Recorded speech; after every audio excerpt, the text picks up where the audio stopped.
Hey, look, Dave's in the back seat this time. Hey guys, I'm here for the first time since Mario came out. Do you want to lean in a bit, or like, cause you're real tiny back there. That's okay. Dave can be the tiny one for once. Okay. Yeah, it's true. Also, when I lean in, I'm shadowed. That's fine. Just take off your cabbie hat. No, like, you ain't driving today. It's still. Oh, whatever. Who cares? I'll just... Anyway, we just saw Five Nights at Freddy's on October 31st. This is how we spent our Halloween. Halloween. Yeah. And actually, so they gave out complimentary Halloween candies. It was, which was just fruit gummies. I forgot to grab some of those. Oh, they were good. One. Yeah, they were good. They were just fruit gummies. And they also gave out Five Nights at Freddy's Limited edition poster. Look at this poster, dude. Yeah. I gotta cover Dave up to show you, but like, poster. Here, Dave, just like peek in the corner. I can't. I'm completely blocked. I'm too far away. But yeah, Five Nights at Freddy's. Yeah. So, for those of you who don't know somehow, Five Nights at Freddy's was a successful video game like 10 years ago. Spawned a giant franchise. Yep. It was like Scott... 5-6 games. Scott Cawthon, he was like... Cawthon? He made a whole bunch of video games over the years. And then he got canceled. and well, none of the video games really took off into Five Nights at Freddy's. Yeah. And he's like, oh, I found my meal ticket. So he kept making them. Yeah, because they're very simplistic games. Yeah. And then a few years ago, I think it was 2 years, 1 year, whatever, he got canceled because it turned out that he was donating money to Republican candidates in the United States because he's a right-leaning person. He's a Texan Catholic. Yeah. I mean, come on. Mm-hmm. Well, here's the thing. To be expected. He keeps his politics out of his video games because he made Freddy's. Yep. But he got canceled, and everyone's like, no, now Markiplier has to be the new creator of Five Nights at Freddy's.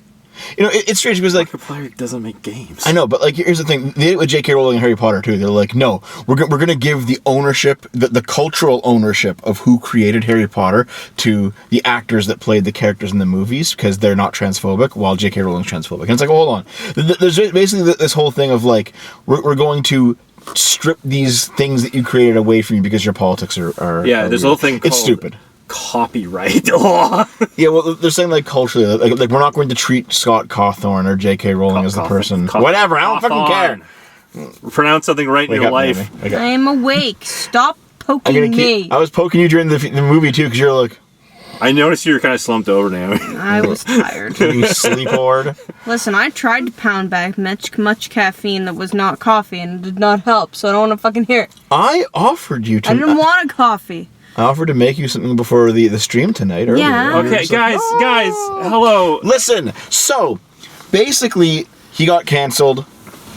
But nonetheless, also they tried to cancel this movie too. It didn't really work out because all the Zoomers are like, no, it's already Five Nights at Freddy's. Oh my god. Yeah, well, that's the thing. Going by the demographics in the theater, we were among the oldest people there. Yeah, I was probably the oldest person in the theater. Yeah. And that's saying something because there was a family with kids. Like there's like a 10-year-old girl in there. Yeah. What the fuck? There was a bunch. There was a couple kids, bunch of teenagers. Yeah, teenagers, 20-somethings. 20-somethings. Yeah. It was kind of. And then me and Dave. And then there's us, you know. Well, no, the parents of the actual parents of the kids were probably like in their mid-30s. Yeah, they don't care.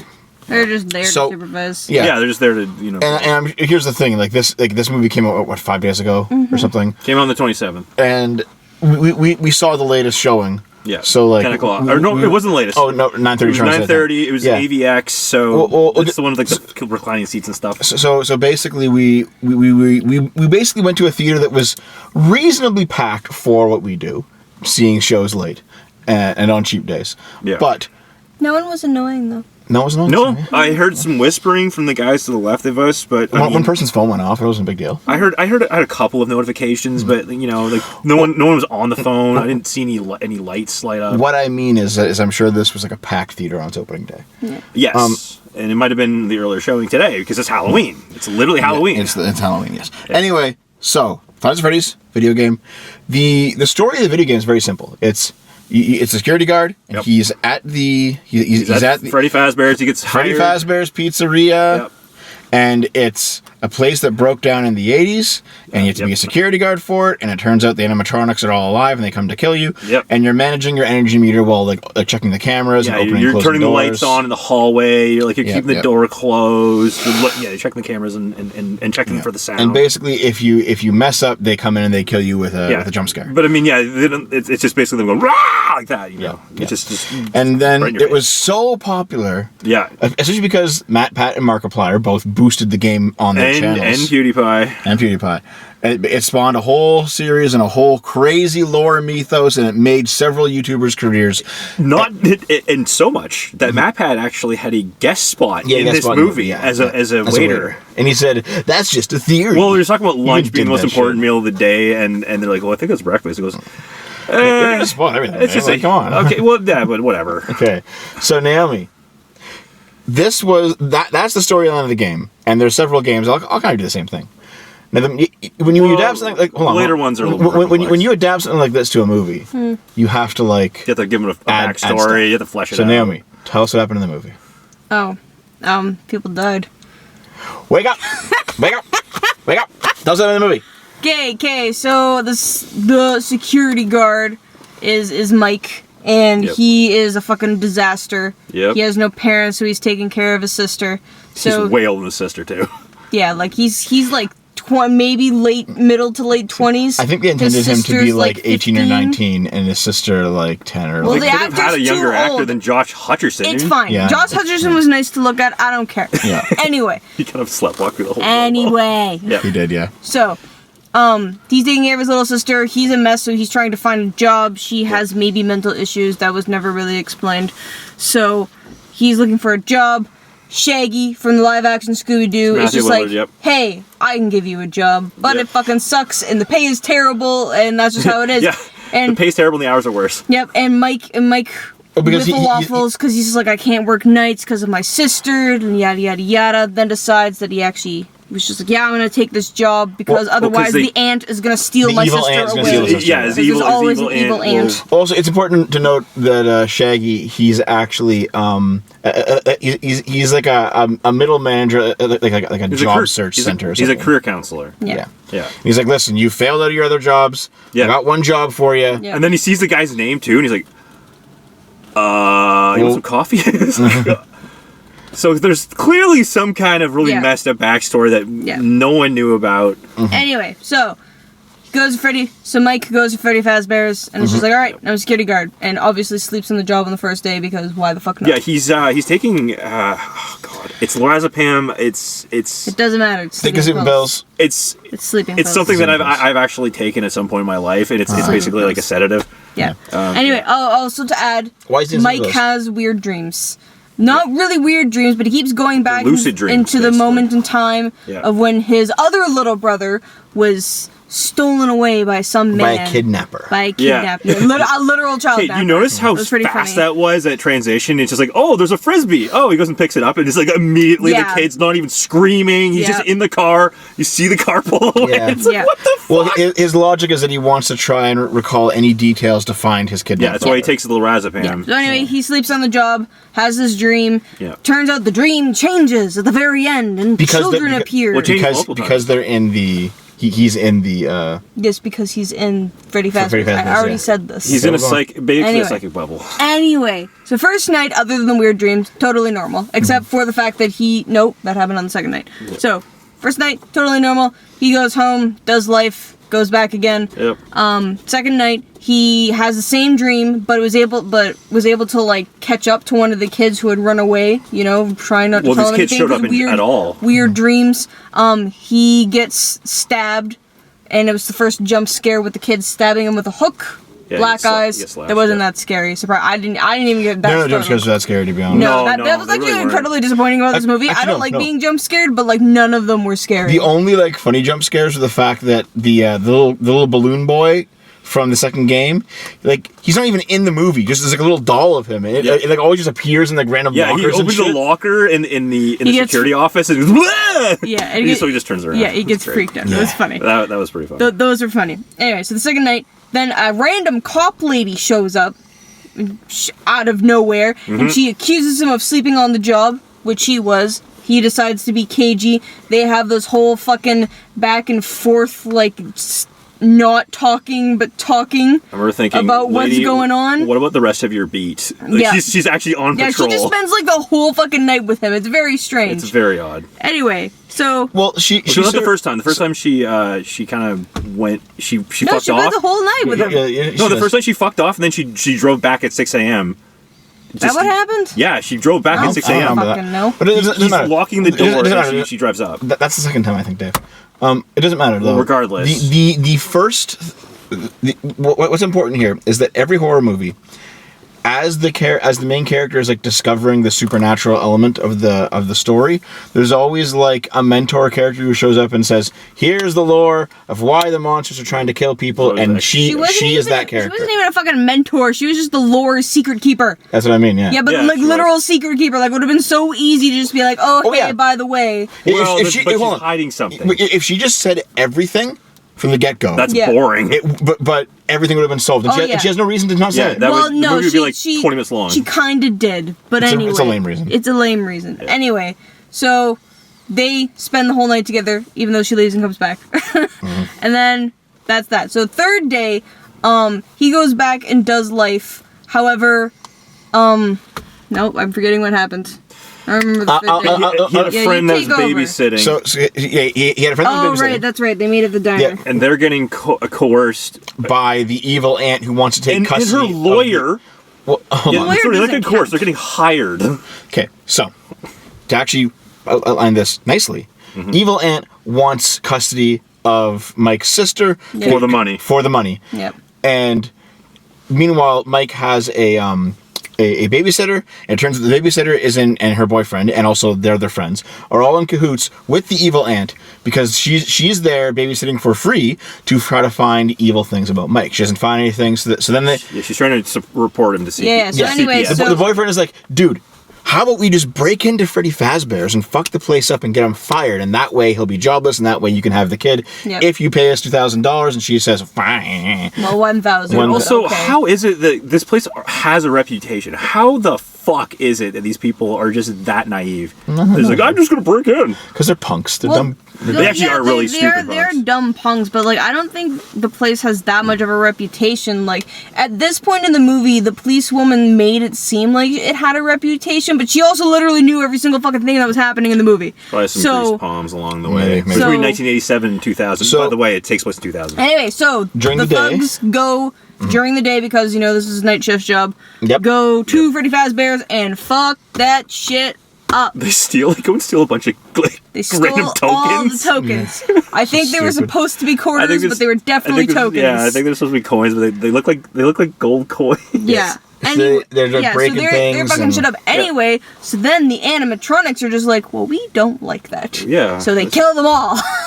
They just kill them in very inventive ways, including the babysitter. Including the babysitter because she was waiting in the car, and then everyone was taking so long. So she goes in, and it's just like, the fuck's going on? And then like gets led to the back of the Freddy Fazbear's. Oh, and by the way, like by she and her a brother scary have phones. ghost child. Yeah. Well, I don't think the phones were working. Of course not. It's magic. It's ghosts. It's okay. Psychic energy field. And in the mouth, that was probably the most gory part of the movie. That was the most gory part. That was the best jump scare. But also, like, she was just so fucking stupid. So she goes. So there's just Freddy Fazbear just standing there in all his animatronic glory, not moving. So she, for some fucking unknown reason, even though the little boy's voice is only saying the word warmer, she goes and like gets a fucking chair she sees a kid run and away. Steps up onto it so she can look into Freddy Fazbear's mouth. Yeah. And then there's a hand that pulls her in and bites her in half. Yeah. Like. And then I realized... why would she look in the mouth? Why wouldn't she just look around the bear? She's an idiot. That wasn't even her being an idiot. That was just bad writing. It was. It makes no sense. There's so many plot holes in this movie. So the police officer shows up and is like, "Listen, dude, someone died. Like, you gotta make sure you lock up." No, it's not. Yes, She said somebody broke in. Yeah. She didn't say anything about anyone dying. Suppressing right, it. Yes. Fine, whatever. So she's just like, listen, if you like, don't sleep on the jump. If you can't even fucking lock a door, like, don't like bother doing anything with your life. Well, how about when she shows up? She shows up at his house, and then they go and talk, and he tells her about his life and about what happened with his brother, and like how he's like taking pills, and how he like he's trying to have the same dream. At the end of the conversation, she literally picks up the bottle and just throws it into the creek. Throws it in the river, and like you know what's that costs a lot of money. Yeah, you know what's really funny is that the bottle of pills at the very beginning of the movie was like full. Like it's very, very full. And the thing is, it doesn't really decrease that much. Like it's only been 3 days, and he's only taking maybe, let's say, like 3 a day at the most. Maybe. So you only need 1 or 2. I know you only need 1 or 2. So here's the thing, right? Every encounter that Mike has with this girl, Vanessa is her name, right? Yes. Vanessa. Yeah. Cop lady. She's always really obstinate, won't tell him anything. Very just says, cagey. Do what I say. Incredibly annoying. In every conversation, Mike is like, here's all the information I got. I'm going to tell you everything. And like their really relationship is just ridiculous. Yeah. So the next day, the babysitter Max is missing, clearly missing. Because she's dead. Mike, but he doesn't know. Mike doesn't know that. Mike calls her a bunch of times. And the day before, he'd had to basically physically take his security vest away from his little sister, so she went and told her that she can't come to work with him because doesn't want to be stuck at home, and she really wants to spend time with him. And at this point, his hands are tied. He can't find another babysitter. He can't afford one because he's fucking broke. Even though he can afford a car and a house and stuff. I don't know. It was a really crappy car. It was a crappy house, too. They made sure to point that like very clearly with the camera angle. Just speed this up, Dave. Anyways, he brings his sister to work with him. Yep. And she goes missing at some point during the night. She befriends the animatronics. TLDR, and that's where the movie really took a turn for the worse. Well, because like they had just been shown murdering all these thugs and like being very violent, and now they're like hanging out and they're playing music and they're building forts and shit. Yeah, it's like this is awesome. And then Vanessa comes in and she's like, "Oh, this sounds good. We should make a roof for this." Yeah. So Vanessa like helps her play with them, but then in private is like, never bring her back here again. They're going to fucking like. No, not just that. Bring her back here again, and I'll shoot you. Yeah, and it's like, dude, I thought you were chill with this. Like, what happened? Yeah, that was a weird, like, there's, like, so many very obvious signs of she knows something, and it's obviously going to turn out bad because she knows something, but, like, it takes her so long for the fucking movie to get to the point of, oh, she's finally going to tell us stuff, okay, that you're just annoyed at her existence for not telling us sooner. Oh, yeah. Because they make it so obvious she knows stuff. It's terrible exposition flow. Yep. Some of the worst I've ever seen. Yep. So, basically, in the dream, it turns out that the boys that he keeps seeing in his dream that weren't there originally. There's a girl. Yeah, right. There's a girl. Okay, anyway, they are the ghosts of the kids who went missing. And if here's in the 80s, back in the 80s, in 87, which is why the bite of 87, which is why the whole thing shut down. Now, anyone who knows Five Nights at Freddy's lore knows that the corpses are hidden inside the animatronics. Yeah. Yeah. So there's a big reveal at the end. They're inside the animatronics. Everyone knows. Like, I didn't know, but, Yeah, well... People who aren't, autists about the lore. But also the fact that an arm came out and pulled her in. Like, that was kind of obvious, the hint, yeah. So plus, the ghost in the machine... I guess, yeah. Yeah. But the corpses are hidden inside of the animatronics. And so the kids are like, listen, we'll give you your brother...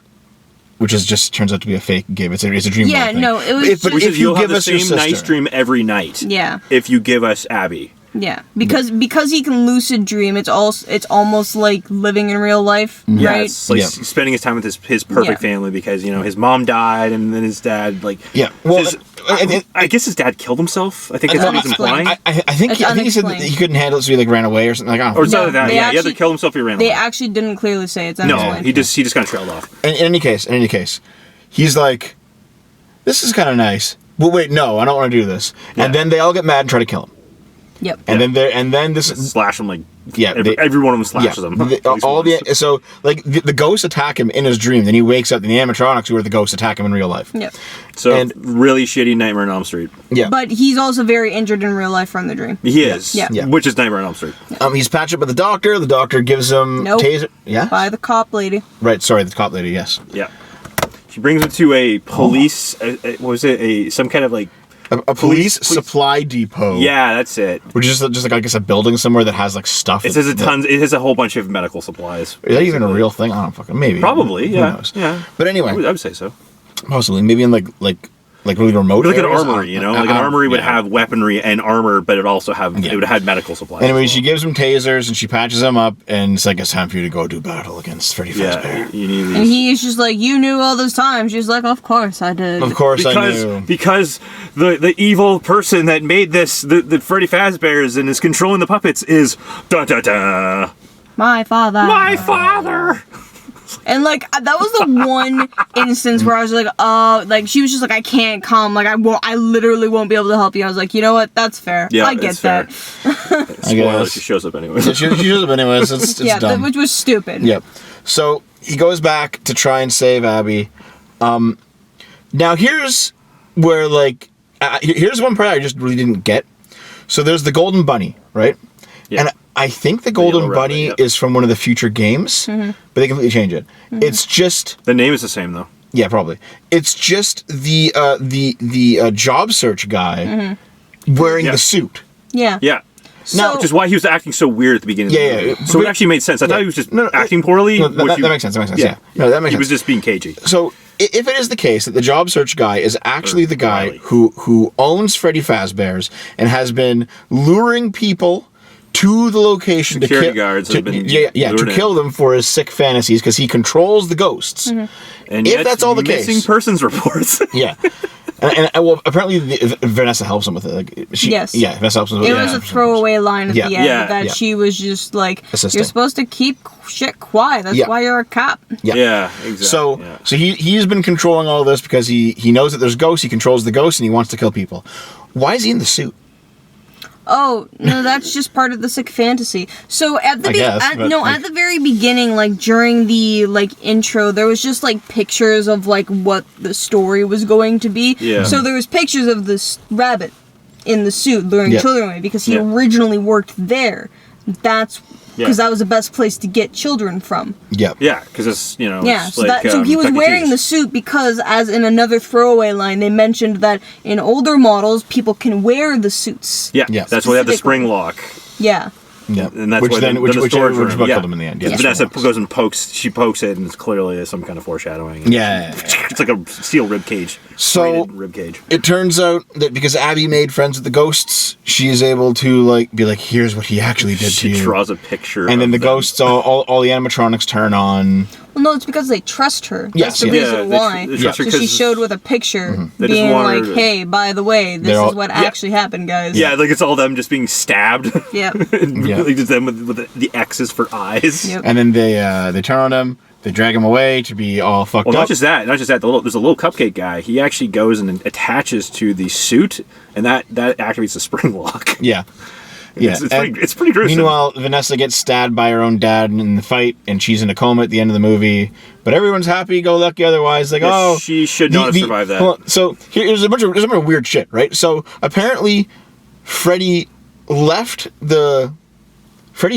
Freddy's to go to Mike's house. It's not to kill the aunt. Yeah, and that and lure her to Freddy Fazbear's. So the point was that Mike had agreed to give Abby to them. Yes, even though he reneged. Well, but he agreed, then reneged. Anyway, so he agreed, so Freddy left to go get Abby, who was at home because Mike hadn't brought her that night. Mm-hmm. So it was during the day. Anyway, it was during the day. So Freddy left at night to go get her to bring her back. However, since the aunt was there babysitting her, since the original babysitter was dead, Freddy was like, well, shit, she's in the way, so I'm going to murder her, then get Abby and bring her to... And you think, why is Abby so complacent with this? Well, no, Abby She just sees the body on the floor, but only her legs, and like, oh, she just fell asleep. Yeah, it's her friend. Well, that's not a problem, Dave. Yeah, no, there's two problems. What's the two problems? Okay. The one problem is...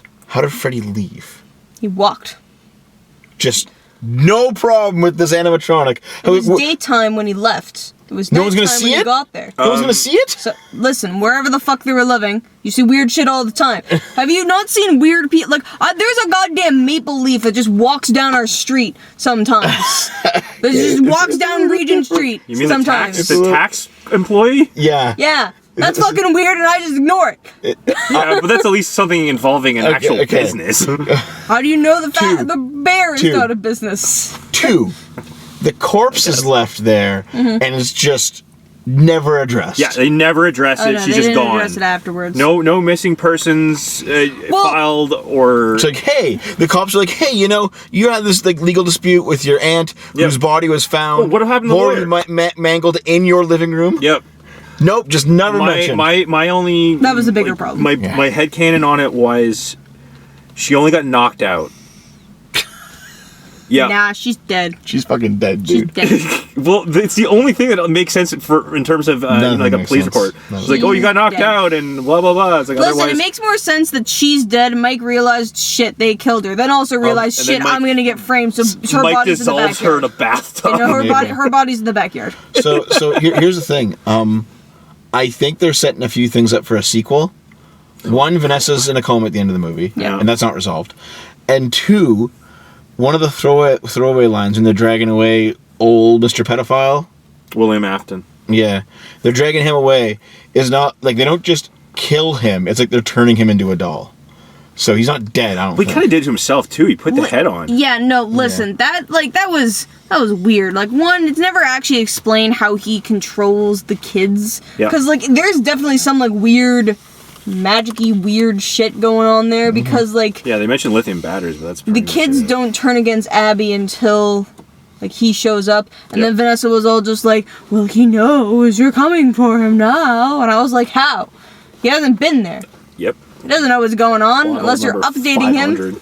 Maybe she was updating him actually. Maybe she was. You know what? She probably was. Maybe he was watching through the security cameras the whole time too. From where? Where was he? His office. I know, his office. Yeah, but like, wouldn't anyone else have seen The Office at all? Wouldn't Mike have seen The Office? No. Like his office, like his I'm middle manager office. Yeah. You can just set up fucking cameras on your computer, Dave. Okay. Just have like multiple I'm just curious where in the building that was, because they never even established. They didn't even hint at William Afton having another office. And also, why did he decide to show up at that point in his suit? It's like, I'm here now. Because he needed to do the same thing to Abby that he did to the other kids. Like, he's the one that was able. The one that actually kidnaps him. With some whatever weird mystic power he had, he was able to tie the ghosts to the animatronics so that the ghost could possess the animatronics. Yep. Yeah, so it's some crazy. I say weird mystic powers. Shit. It's not actually touched on at all, but it's obviously weird mystic powers. Like, I don't know. It's weird. I have no idea, man. Okay. This is just so bad. I guess the last thing I want to point out is that when we saw the trailer for this a couple months ago, I had so many theories and none of them were right. Yeah, but there was someone. It might have been Abby. I don't remember, but someone said if we're gonna fight them, we need a bigger one, and like they go off to get Golden Freddy. And it's like we need to use Golden Freddy to fight the animatronics or something. Maybe it was cut. That is what the trailer implied, but there's no Golden Freddy. I don't remember the trailer implying that. Absolutely, there's no Golden Freddy, and there's no line. We got to fight them with another animatronic. Like that's completely cut out. So, and I think there's a couple other things that have been cut out too. So I think like there's definitely been let's say shittier movies that have shot scenes or lines specifically for the trailer. And then those things aren't even in the movie at all. It's like a beta version. Yeah, maybe, or they're just like being assholes and trying to bait people to watch the movie. Maybe that's definitely possible. Which this movie didn't need because it's Friends at Freddy's. People already know it. Yeah, people are already gonna go. I mean, yep. God. Anyway, there's a lot of fan references in this. Tons. Of course you didn't, but because you didn't play the first game. But like, I mean, the crawling through the vents thing. That was from Friends at Freddy's 2. Yeah. Like a lot of the jump scares are like kind of just like straight out of the game. Like, yeah. I mean, yeah, it's gonna be there's a lot here for fans to enjoy. Except for the actual jump scares themselves. Yeah. But like 9 and 10 were just the bad. the lore, the things in the background, like all the posters are the sets same. Were very good. Yeah, pretty good sets. Yeah. But like, here's the thing: people are complaining that it's not a very good movie, but it's still making tons of money because it hits all of those fan notes, just like the Mario Brothers movie. You know, Mario Brothers movie. Well, yeah, but that was actually the Mario Brothers movie good. was actually a better movie. It was a better movie. But here's the thing: there's like film snobs and like and critics, and they're like, "Oh, this is not a very good movie." However, it's like everyone's watching it. Stop having fun, and it's because it's hitting all those fan notes for people. And Mario did it properly, and this one did it properly. It does, even if it's not a good movie, which I don't think it is. No, it does all the things. It's a popcorn movie. Yeah, it's like a slasher flick. And I ate a lot of popcorn. People went to Friday the 13th movies. They didn't go because they were good. They went because it was fun. Well, actually, usually people went so that they could like have sex in the theater. Also, they make out or whatever. Yeah. That's Dave, I know. There were people that did just go to make out. Okay. Yeah. And by make out we mean have sex. Wow, you're a degenerate. No, I just remember. I'm gonna take you to Freddy Fazbear's. I just remember what it was like. Okay, so anyway, the point is that it's not a great movie, but it is a love letter to fans, and that is exactly what this kind of movie should be. So, if you like Vanessa Freddy's, you've already seen it, but you should see it. It's worth seeing, I think. I personally think if it had a better rating, it would honestly just little bit better rating, little bit better jump scares, and it would have actually been like an amazing movie. I didn't care. It has some serious flaws. There's so many plot holes. Yeah. There's so much stuff that doesn't make sense at all. And honestly, the only major thing that really needed to be fixed was like Vanessa. Yeah. I hated her so much by the end of the movie. She was like a fucking boat anchor in the movie. Yeah, the actress played her perfectly. Oh. You know? But like I just hated her character. So what is better? What is better, do you think? This movie or that Nick Cage movie about animatronics? Oh yeah. Oh god, was it Wally's Wonderland? What are you talking? I don't know. No, yeah. There's a movie that is basically like the concept is very similar to Five Nights at Freddy's, but it has Nicolas Cage as the main guy. And he like just beats psycho janitor. Yeah, he just beats the shit. I want to see that. I want to see that. Probably the Nick Cage one. It's like ridiculous and stupid and over the top. I enjoy watching most things that Nick Cage is in. Here's the thing: ever since Five Nights at Freddy's, like there's been a couple spin-offs or like rip-offs. Yeah, rip-offs. Yeah. That have been like even lower quality than this movie, and it's like, Jesus, okay. All right, guys. Yeah. I think the Nick Cage one sounds like it'd be a lot more fun. Well, the Nick Cage one is just bullshit. It's just like, hey, do you want to watch Nick Cage like be a retard for like an hour and a half? Well, it's literally it's like, just like yeah, he's the audience surrogate going into Five Nights at Freddy's, and he's just being insane and beating the shit out of everything he sees. Yeah, sounds good. Yep. And you know what? I would take that over this movie because it's not the worst movie I've ever seen, but there were parts where it just friggin' dragged. Yeah. And I'm just going, this is like a 90-minute popcorn flick. This should not be happening. There was enough, like, there was enough meat on the bone here, but it needed some serious rewrites. Yeah, I don't hate the movie. I just, if you're like a big fan, you know, not a casual fan, but like a big fan of this, go watch the movie. Yeah, you know, it's definitely. But if you're a big fan, you've already seen it though. Yeah. But like, or they haven't had time. People are busy. Maybe. You know. But if you're like only casually, like have it at home, have some popcorn, get a little bit drunk, and you'll still get a little bit drunk. Oh yeah, this is a drinking movie. This is a take a shot movie. Just a tiny little bit, and you'll be fine. Oh no, this would be like one of the dumbest drinking games ever. Like people would just be dead from how stupid it. Well, yeah, especially as like big fans, right? Just go, okay, well, every time. I don't know. Every time you see Freddy's eyes light up in the dark. Yeah, they did that a lot. Yeah. You know what? It was good though. I liked it. It helped. Yeah. It helped. That was like the quintessential look in the first game. Yeah. Also, it was the sign that they were evil. Yeah. Yeah. They had It's Me, and they had like the changing posters. It was all the lore and memes were there. Yeah, it was good. It's Me it was like written. It was written on a mirror in the dust. Yep. Anyway, that's that. Yeah. Go watch it, maybe, or don't. I don't care. Whatever. Yeah, Happy Halloween, everyone. Happy Halloween.